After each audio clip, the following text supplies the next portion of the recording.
بسم اللہ الرحمن الرحیم۔ السلام علیکم عزیز طلباء و طالبات، امید ہے آپ سب خیریت سے ہوں گے۔ عزیز طلباء و طالبات، کل ہم نے اپنی درسی کتاب کے سبق نمبر 17 غزل نمبر 1 کے شاعر کا مختصر سا تعارف پڑھا تھا۔ اس کے بعد آپ کو کچھ تدریسی مقاصد بتائے گئے تھے کہ غزل کو پڑھنے کا یا پڑھانے کا مقصد کیا ہے۔ پھر شعر نمبر 1 اور 2 کا مطالعہ کر کے اس کے خاص الفاظ کے معنی لکھوائے گئے تھے اور پھر آپ کو مفہوم اور تشریح سے آگاہ کیا گیا تھا۔ آج اسی غزل نمبر 1 کے شعر نمبر 3 اور 4 کے مفاہیم لکھوائے جائیں گے اور ساتھ آپ کو جو اس کی تشریح بتائی جائے گی۔ اس غزل کے شاعر ہیں مرزا اسد اللہ خان غالب، جن کا سن ولادت ہے 1797 اور سن وفات ہے 1869۔ شعر نمبر 3 کا مطالعہ کرتے ہیں، اس کے خاص الفاظ کے معنی دیکھتے ہیں۔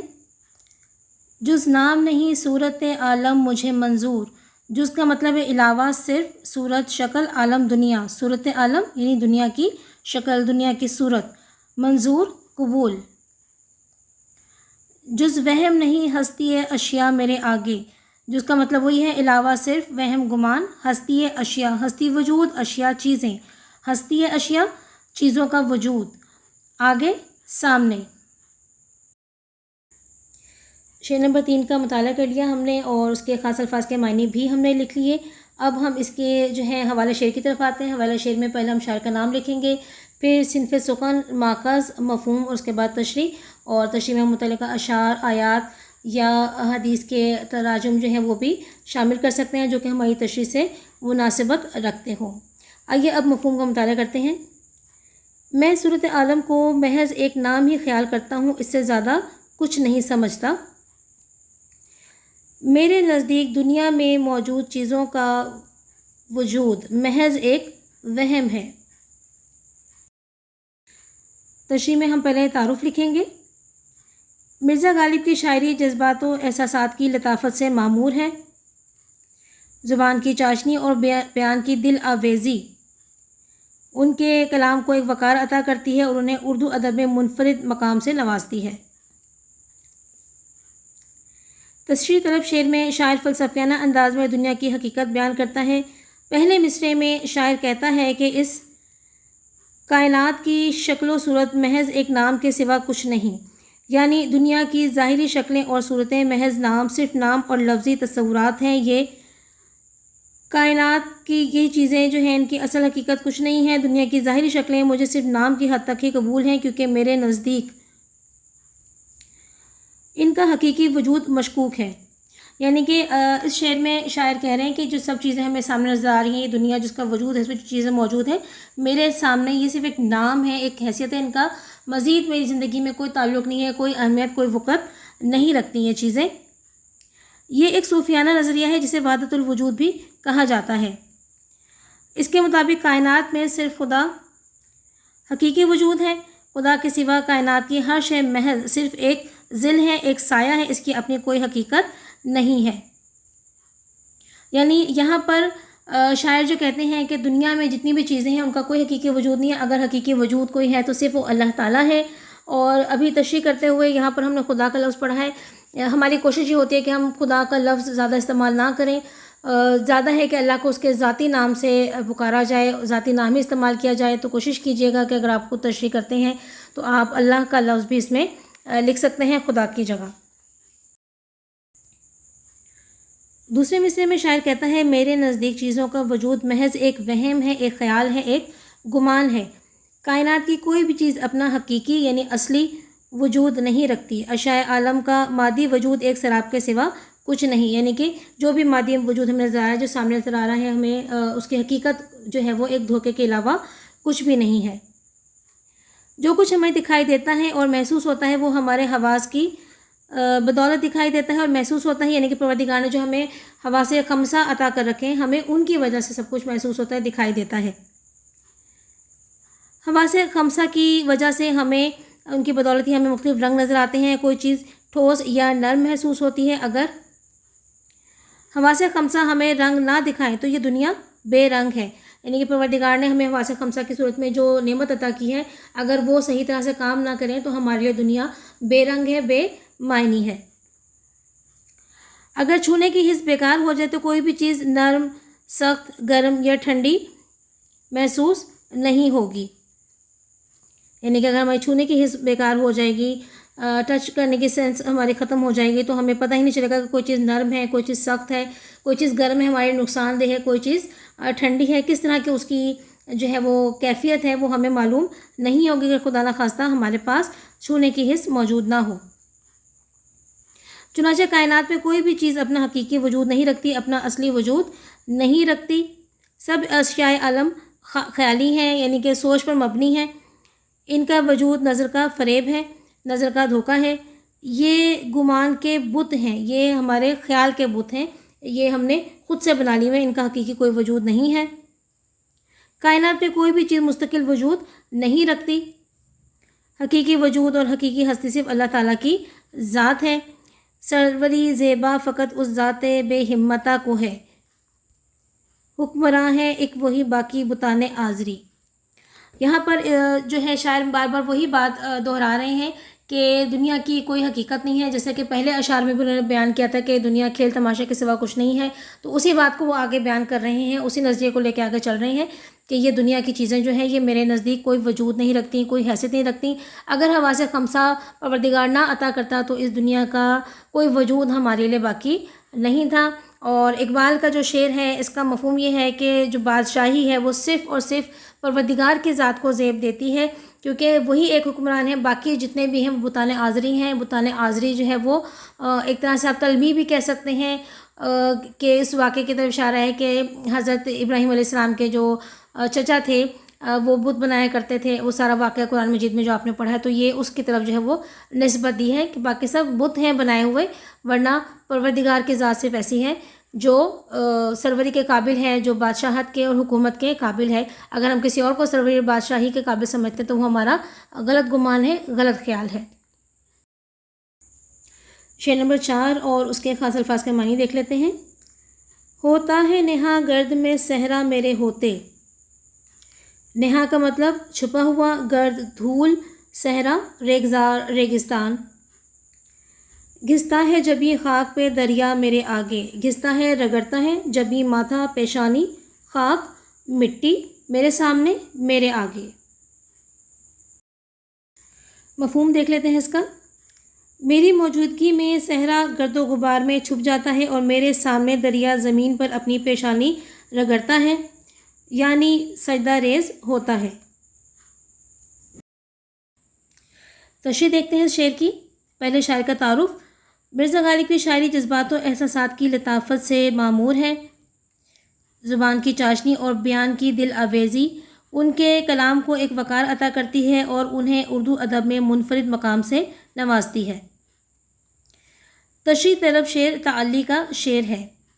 ताल्ली के शेर की वजाहत कर दूँ कि ऐसा शेर जिसमें या तो शायर अपने कलाम की तारीफ़ बयान करता है कि उससे ज़्यादा अच्छा कलाम किसी का नहीं, या फिर वो अपनी ज़ात और अपनी शख्सियत की तारीफ़ बयान करता है, और इस तरह के जो अशार होते हैं वो ताल्ली के अशार कहलाते हैं। शायर अपनी बड़ाई और अज़मत बयान करता है। पहले मिसरे में शायर कहता है कि एक आशिक होने के नाते सहरा नवर्दी मेरा अहम मशगला है, यानी सहरा में घूमना फिरना मेरा अहम मशगला है, मेरा शौक़ का काम है। सहरा की खाक छानना और सहरा पैमाई मेरा रोज़ का काम है। जैसे कि हम जानते हैं कि शुगल या मशगला काम ही ऐसा होता है जो फ़ारिग वक्त में इंसान करता है और अपने शौक़ और दिलचस्पी के साथ करता है। तो इसीलिए यहाँ पर जो है शायर ने कहा है कि सहरा नवर्दी, सहरा में फिरना, सहरा की खाक छानना मेरा रोज़ का काम है, मेरा मशगला है, मेरा शौक़ का काम है। मेरा इश्क और जुनून मुझे सहराओं में ले जाता है, गोया मैं सहरा का मर्द मैदान हूँ। सहरा की वसअतें मेरे इश्क की वहशत और आवारगी के सामने तंग आ जाती हैं। यही वजह है कि मेरे सामने सहरा शर्मिंदगी से गर्दो गुबार में अपना मुंह छुपा लेता है, यानी कि उनकी सहरा नवर्दी से सहरा भी जो है अपनी वसअतों से शर्मिंदा हो जाता है। सहरा की सारी वसअतें जो है वो शायर अपने शौक़ और जुनून में मुकम्मल कर लेते हैं। दूसरे लफ्ज़ों में शायर जुनून इश्क में जो भी गर्द उड़ाता है, सहरा भी उसमें छुप जाता है। वही बात का मतलब है कि सहरा की वसअतें भी जो हैं शायर के जज्बा सादिक के सामने, जुनून के सामने जो वो शर्मिंदा होकर रह जाती हैं। दूसरे मिसरे में शायर कहता है कि दरिया जैसा अजीम और पुरहैबत मज़हर भी मेरे सामने आजिज़ी का इजहार करता है। यानी कि दरिया कितना अजीम होता है, कितना पुरहैबत होता है, उसको देख कर ही दिलों पर खौफ तारी हो जाता है। लेकिन शायर कह रहे हैं कि वो भी मेरे सामने जो आजिज़ी का और इनकिसार का मुज़ाहरा करता है। मेरे सामने सजदा रेज़ होकर अपनी पेशानी ज़मीन पर रगड़ता है। अब ज़मीन पे चूँकि दरिया बहता है और पानी ज़मीन पर मौजूद होता है, तो वो उसको शायर इस तरह वाज़े कर रहे हैं कि ये मेरे सामने सजदा रेज़ हो गया है, मेरे सामने ये ज़मीन पर पेशानी रगड़ा, यानी कि दरिया के बहने को वो ज़मीन के दरिया के सजदा रेज़ होने से और ज़मीन पर अपनी पेशानी रगड़ने से इस्तिआरा कर रहे हैं। महबूब के इश्क में मेरी आँखों से इस कदर आंसू बहते हैं कि दरिया भी उसके मुकाबले में ख़ुद को कमतर महसूस करता है और मेरे सामने वो अपने इज्ज़ो इनकिसार का एतराफ़ करता है। दरिया का सर के बल चलना दरअसल इस बात की अलामत है कि वो अपनी पेशानी ज़मीन पर रगड़कर मेरे सामने अपने इज्ज़ का, अपने इनकिसार का एतराफ़ करता है।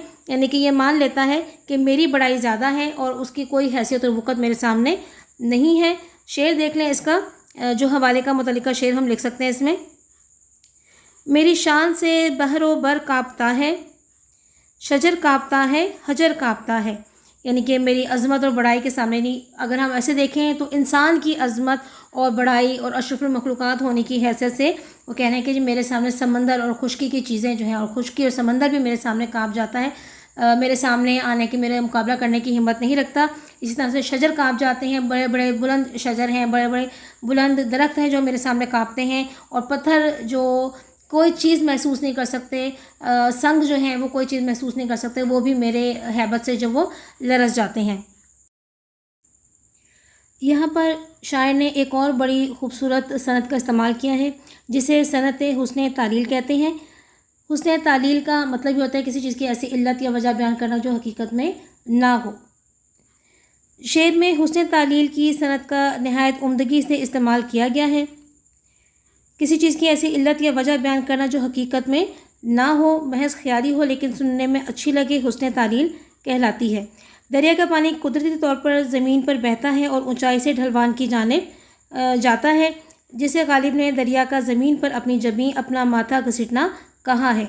यानी कि ये हुस्न तालील इस तरह से है कि कुदरती अमर है कि जब दरिया का पानी बहेगा तो वो ढलवान की तरफ आएगा, लेकिन शायर जो हैं हुस्न तालील का इस्तेमाल करते हुए उसकी वो इल्लत बयान करते हैं कि ये इसका जो नीचे आना है ये कुदरती बहाव नहीं है, बल्कि ये मेरी अज़मत के सामने, इंसान की अज़मत के सामने सजदा रेज़ हो रहा है, इंसान की अज़मत के सामने अपने इज्ज़ और इनकिसार का इजहार कर रहा है। तो ये हमारे पास हुस्न तालील की सनत कहलाती है। शेर का दूसरा पहलू ये हो सकता है कि सहरा और दरिया शायर के फ़हम व इदराक और इल्मी वसतों के बायस उसके सामने बिछे चले जाते हैं।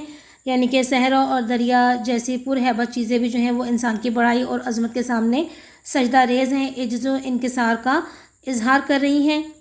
ये इंसान है जिसने सहराओं को आबाद किया, वीरानों को सरसब्ज़ गुलजार बना दिया, दरियाओं के रुख मोड़ दिए और उन पर बंद बांधकर उन्हें फ़लाह इंसानियत के लिए इस्तेमाल किया। यानी कि ये भी इंसान ही का कारनामा है कि दरिया जैसी मुँह ज़ोर चीज़ को, उसके मुँह ज़ोर पानी को जो है इंसान ने बंद बांधकर इंसानियत की फ़लाह के लिए इस्तेमाल करना शुरू कर दिया। ये अज़मत इंसान है और इंसान की तस्ख़ीर कायनात की काविशों यानी कोशिशों के सामने दुनियावी मज़ाहिर का एतराफ़ इज्ज़ है। चुनाचे सहरा और दरिया इंसानी फ़हम व इदराक और अज़मत इंसान के सामने सजदा रेज़ हैं, सर झुकाए हुए हैं, अपनी पेशानी जो है वो सजदे में रखे हुए हैं। अल्लामा इकबाल का शेर देखिए। दो नीम उनकी ठोकर से सहरा व दरिया, दो नीम का मतलब दो टुकड़े, सिमट कर पहाड़ उनकी हैबत से राई, यानी कि पहाड़ भी जो है उनके हैबत से, उनके खौफ से राई के ज़र्रों की तरह हो जाते हैं, और दरिया जो है वो उनकी एक ठोकर से जो है वो दो टुकड़ों में तकसीम हो जाता है। तो ये थी हमारी आज की तशरीह नंबर 3 और 4। इसको आपने अच्छी तरह से याद करना है। इसके जो हवाले शेर लिखने का तरीका है उसको भी आपने जहन में रखना है। इसके साथ साथ जो ख़ास अल्फाज के मायने आपको लिखवाए गए हैं वो दरसी किताब में लाजमी तौर पर अपने अशार के ऊपर लिख लीजिएगा। अगले सबक तक के लिए इजाज़त दीजिए। अल्लाह हाफ़िज़।